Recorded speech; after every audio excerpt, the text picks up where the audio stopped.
અમદાવાદમાં સતત ઉપર જઈ રહ્યો છે ગરમીનો પારો। તાપમાન 41 ડિગ્રીને પાર પહોંચતા અમદાવાદ મહાનગરપાલિકાએ એએમટીએસ બસ સ્ટેન્ડ પર મુસાફરો માટે એર કુલરની વ્યવસ્થા કરી। આ પહેલા બસ સ્ટેન્ડ પર સ્પ્રિંકલર મૂકવામાં આવ્યા હતા, હવે એર કુલર મૂકવામાં આવ્યા છે। કાળઝાળ ગરમીમાં લોકોને હીટ સ્ટ્રોક ન લાગે એ માટે લાલ દરવાજાના બસ સ્ટેન્ડ પર એર કુલર મૂકવામાં આવ્યા છે।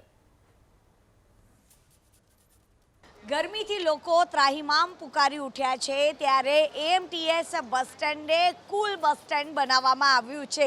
પહેલાં સ્પ્રિંકલર અને હવે છે એર કુલર મૂકવામાં આવ્યું છે।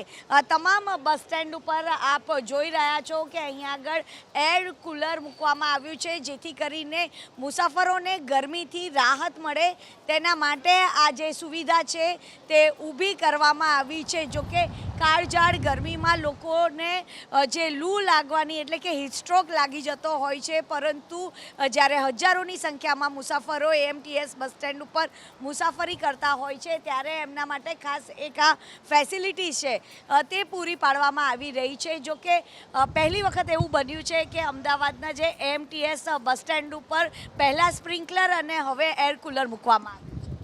Yes but it's okay but ये रखा है तो आपने बहुत अच्छा किया बट अभी हर जगह पे ये रखना चाहिए क्योंकि गर्मी बहुत पड़ रही है।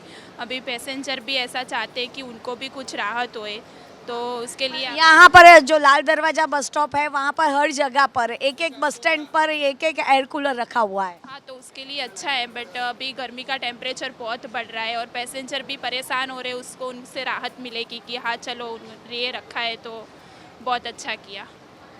તો પેસેન્જરને અહીંયા આગળ રાહત મળી રહી છે। ભાઈ, આ ફેસિલિટીને કઈ રીતે જોઈ રહ્યા છો? પહેલાં સ્પ્રિંકલર મૂકવામાં આવ્યા અને હવે એર કુલર। ये फैसिलिटीज़ तो काफ़ी सही है, जो कि अदर सिटीज़ में नहीं देखने को मिलती है।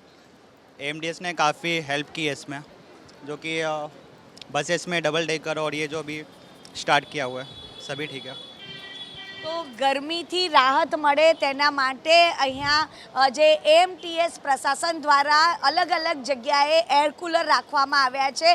આ પહેલાં પણ જે સ્પ્રિંકલરની જે ફેસિલિટી કરવામાં આવી હતી તેને લઈને અને જે આ એએમટીએસ જે બસ સ્ટોપ છે તે કુલ બસ સ્ટોપ બન્યું છે।